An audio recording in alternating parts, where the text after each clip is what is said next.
Application of standard electrode potential E naught cell.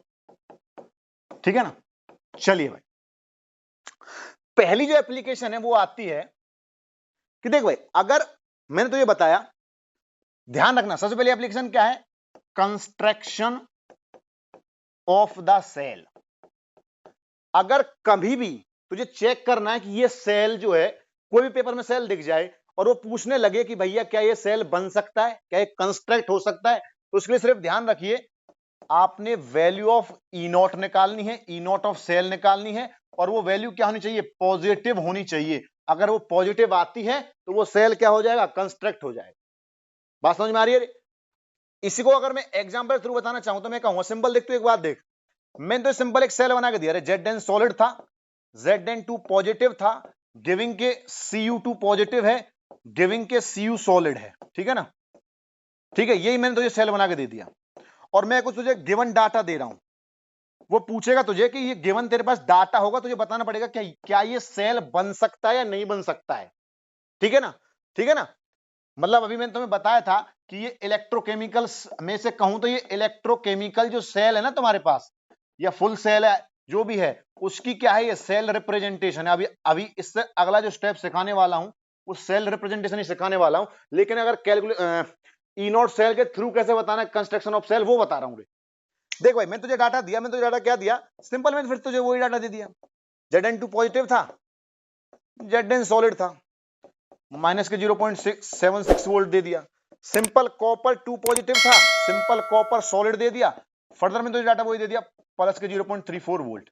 और जब तू इसको भी कैलकुलेट कर रहा था, तेरे पास ई नॉट सेल की वैल्यू क्या आ रही थी रे, पॉजिटिव आ रही थी। और अगर आ रही थी तो इसका मतलब ये सेल क्या है, ये जो सेल है ये क्या है, कंस्ट्रक्ट हो जाएगा, कंस्ट्रक्ट होगा। ठीक है ना। ऐसे कितने भी सवाल आ जाएं, क्या बता दोगे? चलिए दोस्तों, अगर ये बात समझ में आती है, इससे बेहतरीन पॉइंट और क्या बनता है, इस केस में से बेहतरीन पॉइंट और क्या बनता है, सबसे जो इंपॉर्टेंट इसकी एप्लीकेशन है वो है to predict the oxidising and reducing trend, to predict the oxidising and reducing trend. मतलब कि देख भाई, बहुत देर से अभी में पिछले 2 लेक्चर से हम ऑक्सीडेशन और रिडक्शन पढ़ रहे थे, और मैं बार बार इंट्रोड्यूस कर रहा था ई नॉट सेल को, उसी के सारे कारनामे हैं। और पेपर में एक ना एक सवाल जरूर ऐसा मिलेगा रे जो ऑक्सीडाइजिंग और रिड्यूसिंग ट्रेंड को डिफाइन करेगा, और इसकी ट्रिक भी बताऊंगा पेपर में कैसे सवाल लगा के आना है। देख भाई, अगर मैं कहूं, मान के चल, मैं कहता हूं, मैंने एक सवाल दिया तुझे, सवाल दिया, मान के चल तेरे पास कॉपर 2 पॉजिटिव था, ये क्वेश्चन दिया, कॉपर 2 पॉजिटिव से कॉपर सॉलिड है, जिसका जो डाटा है वो प्लस के 0.34 वोल्ट था। और मैंने तुझे कोई भी एक रैंडम डाटा दिया, Mg+2 से Mg सॉलिड है, जिसका जो डाटा है वो 0.78 वोल्ट है। मैं ऐसे रैंडम डाटा उठा रहा हूं, मैं कोई ऐसा एक्सपेरिमेंटल डाटा नहीं उठा रहा हूं, मैं रैंडम डाटा उठा रहा हूं। ठीक है, मैंने ऐसे सिंपल तुझे दिया, Al गिविंग के Al3 पॉजिटिव है, जिसकी वैल्यू जो है वो 1.6 वोल्ट है। और अब मैं तुझसे पूछने लगूं कि which will be on the basis of the given data, which will be the better oxidizing agent and reducing agent। या मैं पूछने लगूं किसकी ऑक्सीडाइजिंग पावर ज्यादा होगी या किसकी रिड्यूसिंग पावर ज्यादा होगी। पहले एक बार आप ट्राई करेंगे, फिर मैं बताता हूं आपको। सिंपल क्वेश्चन है, सिंपल ई नॉट का कॉन्सेप्ट लगाना, और बड़ी इजीली आप बता सकते हैं कि कौन बेटर ऑक्सीडाइजिंग एजेंट बोलूं या ऑक्सीडाइजिंग पावर बोलूं, रिड्यूसिंग एजेंट या रिड्यूसिंग पावर बोलूं। चलिए दोस्तों, इतना टाइम हमारे पास है नहीं, तो मैं करता हूं, सवाल को देखना। देख भाई, अगर मैं रिड्यूसिंग पावर को डिफाइन करता हूं ना, रिड्यूसिंग पावर डिफाइन करूं या मैं एजेंट बोलूं। देख भाई, मैं कहूंगा रिड्यूसिंग पावर का मतलब है किसी को रिड्यूस करने की क्षमता, और रिड्यूसिंग एजेंट की बात कहूं तो एजेंट का मतलब कोई भी काम करने वाला। तो रिड्यूसिंग एजेंट कौन है? किसी को रिड्यूस करने वाला। ठीक है, अब कोई किसी को रिड्यूस कब करेगा? मतलब मैं तुम्हें रिड्यूस अगर करना चाहूं तो मैं कब करूंगा? जब मैं खुद ऑक्सीडाइज होऊंगा।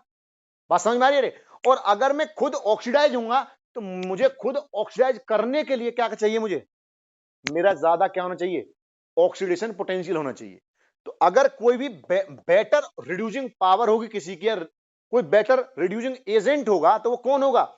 जिसका खुद का ऑक्सीडेशन की औकात ज्यादा होगी, मोर ऑक्सीडाइज्ड होगा, या मैं कहूं सेल्फ ऑक्सीडाइज्ड होगा। सेल्फ ऑक्सीडाइज होगा। और सेल्फ ऑक्सीडाइज कब होगा? जब ई नॉट ओपी क्या होगा? मोर होगा। बोलो भाई, बात समझ में आई या नहीं आई? ठीक है, सिमिलरली अगर मैं इधर देखिए, अगर मैं कहूं ऑक्सीडाइजिंग एजेंट, या मैं कहूं पावर, तो भैया ऑक्सीडाइजिंग एजेंट मतलब मैं किसी को ऑक्सीडाइज कर रहा हूं, और मैं किसी को ऑक्सीडाइज कब करवा रहा हूं? जब मैं खुद रिड्यूस हो रहा हूं। और मैं खुद रिड्यूस कब होऊंगा? जब मेरा रिडक्शन पोटेंशियल ज्यादा होगा। इसका मतलब मैं कैसी स्पीसीज हूं? मैं सेल्फ रिड्यूस हूं, और मेरा मैक्सिमम क्या होगा?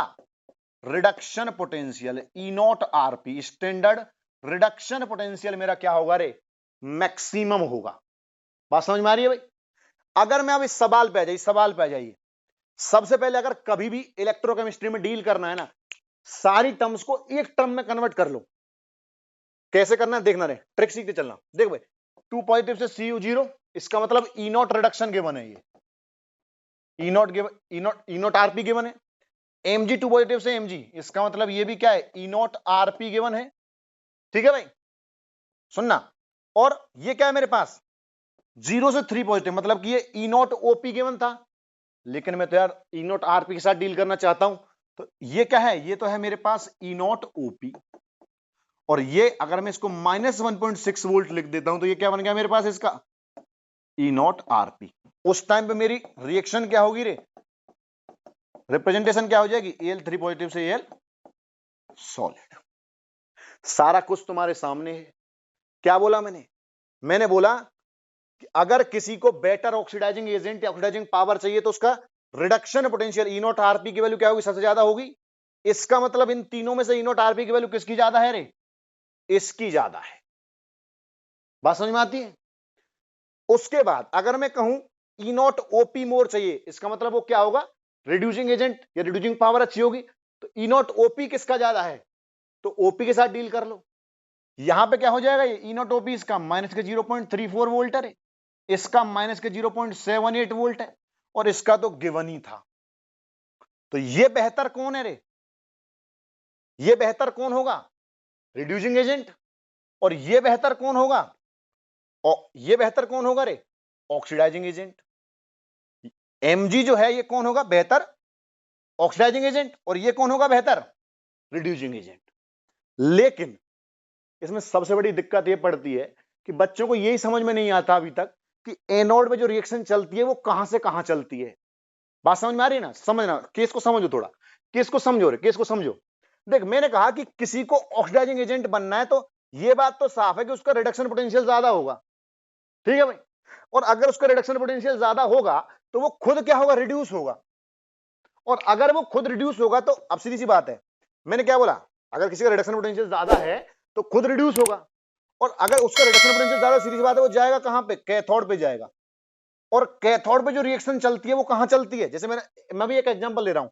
मैंने जैसे बताया था अभी, Cu2 पॉजिटिव 2 इलेक्ट्रॉन खाएगा और कॉपर सॉलिड में जाएगा। ठीक है भाई? ये ध्यान रखना कि अगर कोई मैक्सिमम रिडक्शन पोटेंशियल वाला ऑक्सीडाइजिंग एजेंट या ऑक्सीडाइजिंग पावर रखेगा तो वो रिएक्शन कहां चलती है? इलेक्ट्रोलाइट के बेसिस पे चलती है। इसी स्पीशीज को मैंने क्या डिफाइन किया था? इलेक्ट्रोलाइट डिफाइन किया था लास्ट लेक्चर में, और इसको मैंने क्या बताया था? इलेक्ट्रोड डिफाइन किया था। ठीक है ना? तो इसका मतलब मैंने क्या बोला? मैक्सिमम आरपी किसका था? इसका मतलब Mg2 पॉजिटिव जो होगा वो कौन होगा? बेटर ऑक्सीडाइजिंग एजेंट होगा। और सेम कहानी ई नॉट ओपी ज्यादा, मतलब कि एनोड पर रिएक्शन। और अगर एनोड पर इसके केस में रिएक्शन चलेगी तो Al जो होगा ना वो बेटर कौन होगा रे? रिड्यूसिंग एजेंट होगा, या रिड्यूसिंग पावर उसकी ज्यादा होगी। और जो रिएक्शन जा रही होगी वो Al सॉलिड से Al3 पॉजिटिव 3 इलेक्ट्रॉन निकाल के जा रही है। बोलो भाई ये एप्लीकेशन समझ में आई या नहीं आई? बोलो भाई। सिर्फ मैंने दो ही बातें बताई, सेल कंस्ट्रक्ट कैसे करते हैं और दूसरी बात ऑक्सीडाइजिंग और रिड्यूसिंग ट्रेंड। एक ना एक सवाल जरूर मिल जाएगा पेपर में। बोलो भाई। सिंपल ये ध्यान रखना है, देख भाई कई बार क्या होता है, कई बार सिंपल मान के चल पेपर में सवाल दिया किसकी रिड्यूसिंग पावर ज्यादा है, और अगर तुझे गलती से ध्यान है कि रिड्यूसिंग पावर का मतलब क्या था, रिड्यूसिंग पावर का मतलब था मोर ऑक्सीडाइज या सेल्फ ऑक्सीडाइज स्पीसीज, और उसके केस में ई नॉट ओपी मोर होता है, इतना भी याद नहीं है, लेकिन तुझे इतना याद था कि एनोड पे रिएक्शन चलनी चाहिए, और अगर एनोड पे रिएक्शन चलेगी तो वो इलेक्ट्रोड टू इलेक्ट्रोलाइट चलती है, इलेक्ट्रोड टू इलेक्ट्रोलाइट चलती है, ठीक है ना। तो इसका मतलब अगर इलेक्ट्रोड होगा तो वो बेटर रिड्यूसिंग एजेंट होगा। बात समझ में आई ना? ठीक है ना, बेटर, क्योंकि एनोड पे रिएक्शन चल रही है। सेम कहानी उल्टी यहां पे हो जाएगी, इलेक्ट्रोलाइट होगा तो बेटर ऑक्सीडाइजिंग एजेंट।